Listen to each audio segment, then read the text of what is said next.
À présent, nous allons rappeler un projet précédemment créé, puis y sélectionner une taille, lui ajouter une marge de couture et enfin procéder à l'impression. Pour ce faire, nous sélectionnons un projet antérieur, comme ceci. Les dimensions sont inutiles. Ensuite, par habitude, nous avons toujours notre fichier de mesure ouvert. Nous rappelons donc le tracé global qui lui va chercher le fichier du plan de coupe s'il a déjà été créé. Voici le plan de coupe. Nous accédons à la liste des tailles qui ont été créées. Nous allons en sélectionner une à titre d'exemple, la taille de base. Nous double-cliquons dessus et nous allons lui attribuer une marge de 1 cm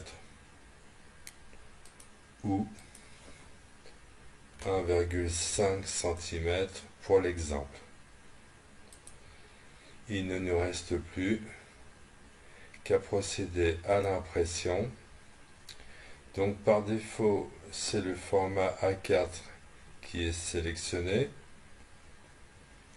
Nous pouvons très bien choisir ou bien des feuilles A3, mais le plus couramment utilisé, c'est le format A4.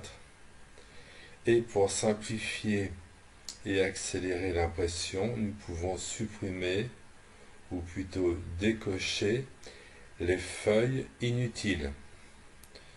Nous avons ici la mosaïque qui nous permet de sélectionner ou de désélectionner les feuilles inutilisées dans l'impression. Voilà, nous réduisons donc à 4 les feuilles à imprimer.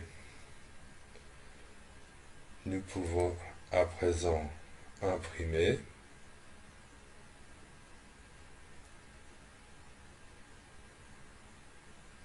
Est-ce que nous avons sélectionné la bonne imprimante?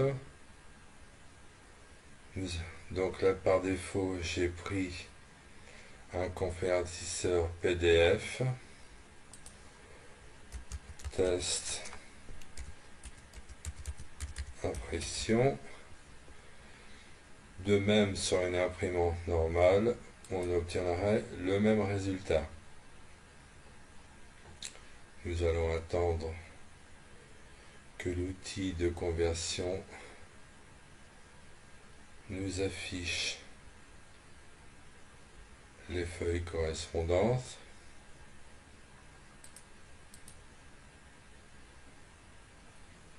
Après avoir créé le fichier PDF correspondant aux 4 feuilles à imprimer, nous allons dans le dossier Mes documents. Nous avons ici le fichier que nous avons précédemment créé. On double-clique et nous avons normalement les feuilles, comme on le voit ici, les tronçons de tracé qu'il faudra assembler pour avoir le patron final.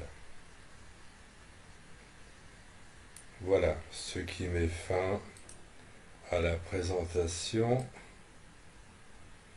d'une impression sur patron V1.